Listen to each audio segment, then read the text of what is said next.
The government is to pay to replace combustible cladding similar to that which was used on Grenfell Tower on more than 160 private tower blocks. Building owners had been told they should pay, but disputes have delayed the work, and ministers said that was causing stress and worry for residents. Sarah Campbell has our report. Expert after expert told the inquiry into the Grenfell fire that the aluminium composite cladding which covered the tower block was why the fire spread so quickly and led to such devastating loss of life. In the aftermath, work was carried out on some buildings, such as these in North London, to remove similar cladding. But the government insisted owners would have to pay the bill for the replacement cladding themselves, and so many didn't. Now that's changed. The pace of change has not been fast enough.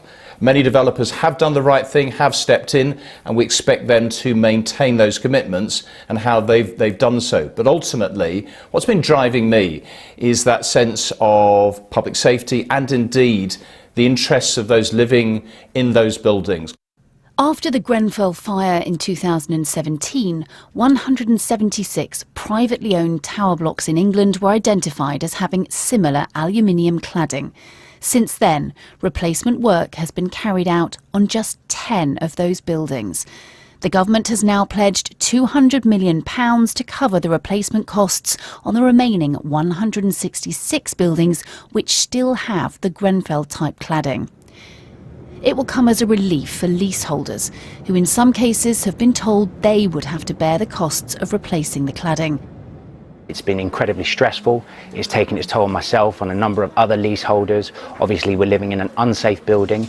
We've had these huge costs placed upon our heads as well.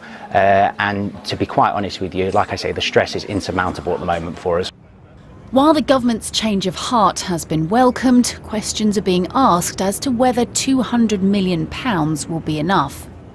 Of course we welcome this funding. It's one step in the right direction. There's a lot more that needs to be done. And why on earth did we have to leave 40,000 people in private blocks, not knowing what was going to happen with their lives, turning down job opportunities, delaying getting married for 2 years? Why on earth did the government do that? It's morally reprehensible that they didn't act sooner. Building owners have 3 months to apply for the government money. Until the cladding is replaced, thousands of people will continue to live in fear that their tower block could suffer a catastrophic fire. Sarah Campbell, BBC News. Joined now by Jack Simpson, who's news editor for Inside Housing. That's a publication that covers the United Kingdom's social housing sector. And do you welcome this move from the government? Yes, hi. We do welcome the move as, a very positive first step. Obviously, we've been speaking to people living in these private blocks for, well over a year now, and they're obviously facing all of these problems. And, it's a good first step.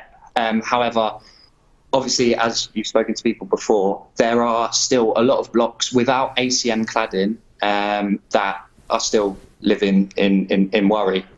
Jack, why is the taxpayer being told to pay for this when these are privately owned tower blocks, so there are landlords there, and they may have insurance, they may not, but surely there are other people who should be paying for this?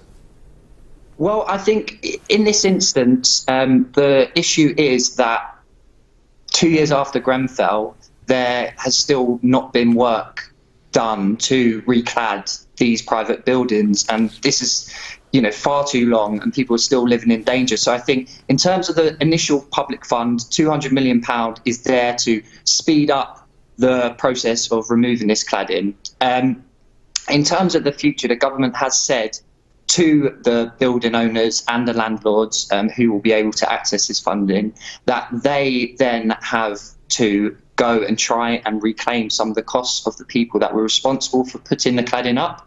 So that could be your contractors, designers, that sort of thing. So that money that they'll get back will be put back into the public coffers. And lots of people saying, hang on, we need to wait and see the result of a public inquiry into Grenfell before we can make decisions. But that doesn't help someone who's living in a flat and trying to get to sleep tonight knowing that this cladding is on their building.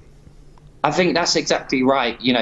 We're running a campaign currently, the End Our Cladding campaign, and we launched it a couple of weeks ago with a mental health survey, which, the results were pretty shocking in terms of, well over 70 people who are living in these blocks have seen their mental health deteriorate. People have not been able to move out their homes. It's affecting people's relationships, whether they're going to start a family, all of these things. So I think you're exactly right.